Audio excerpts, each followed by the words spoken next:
On this episode ng Cyberchat Season 2, epekto ng trauma at proseso ng paghilom sa mga OSAIC victim survivors, masusing pag-uusapan.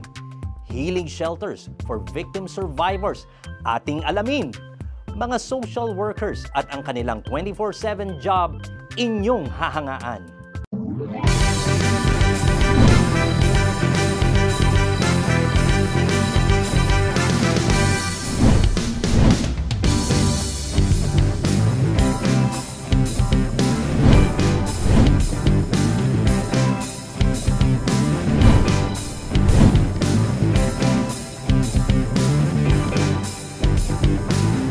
Kasama ninyo sa makuluhang talakayan.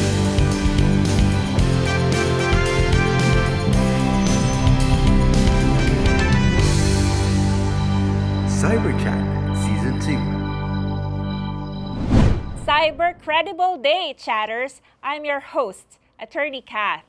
And I'm Consi Edward. And a very warm welcome sa pang-apat na episode ng Cyberchat Season 2.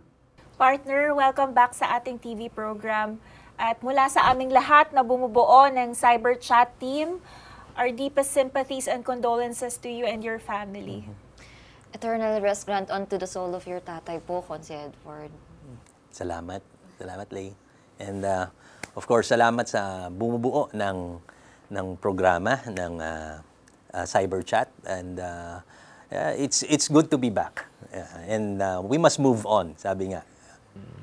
Pero alam nyo po, Consi, ang daming nangyari sa Cyberchat while you were gone. Our third episode, yung hashtag CyberLawsForReal, ay nagkaroon pa nga ng part 2. So it was aired for 2 consecutive weeks.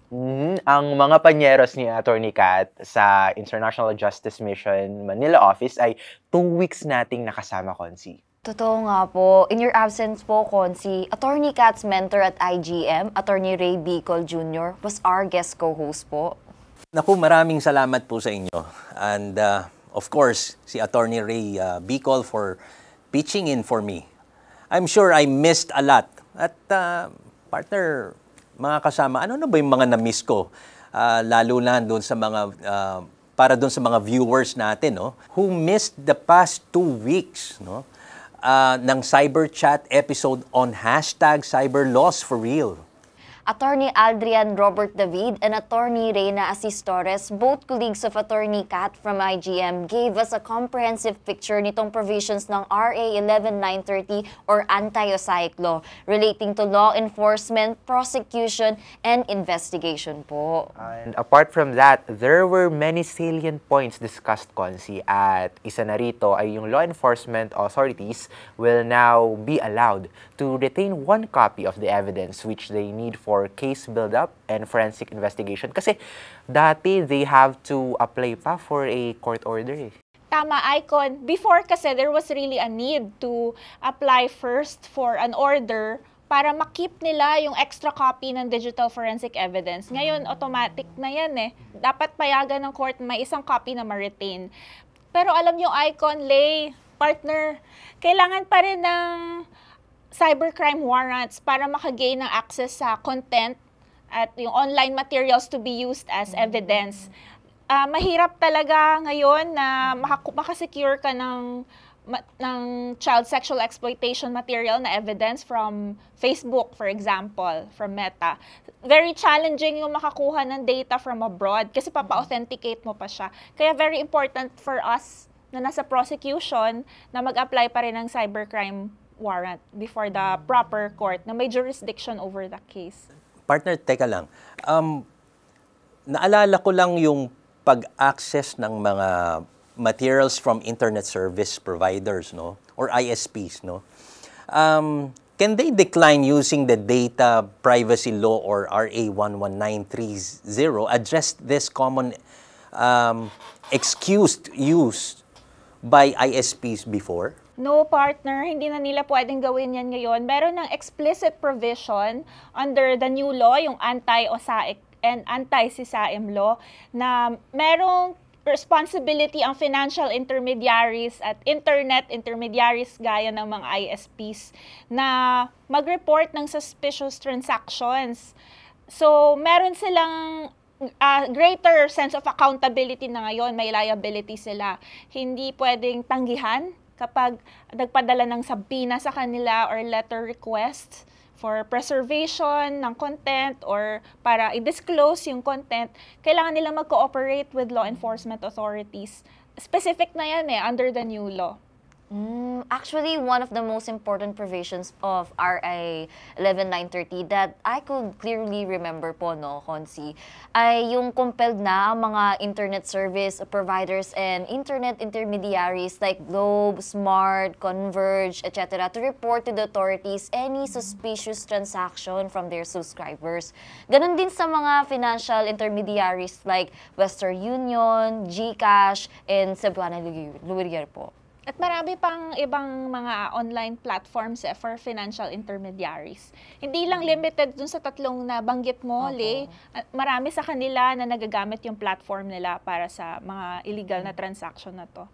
Partner, Lay, no, and Icon, I think talagang kailangan ng full cooperation na dito ng mga internet service providers din natin, no? Kasi hindi na simple itong batas na to, no?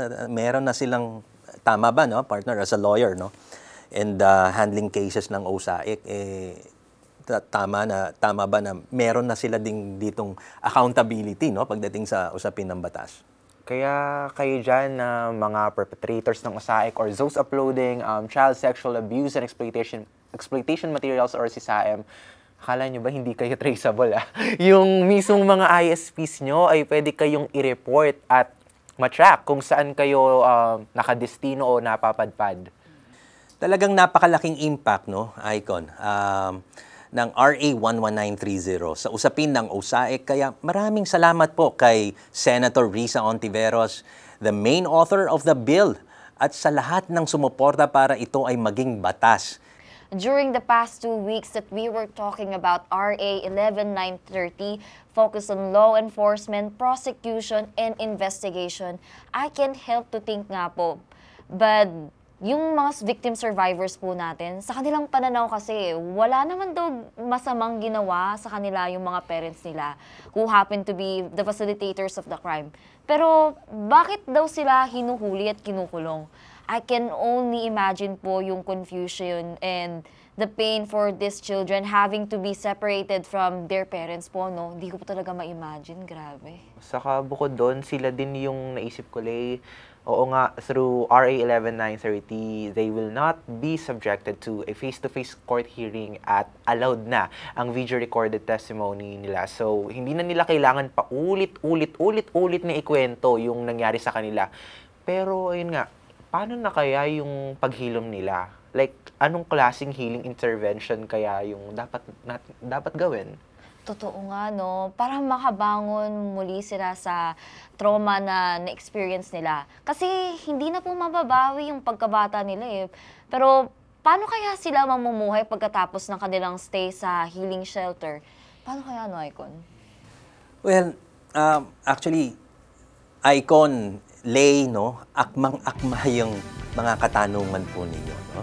Lalo na for today's episode kasi yan ang pag-uusapan natin sa hashtag #CareForOSAIC Victim Survivors. The healing and recovery process for OSAIC victim survivors.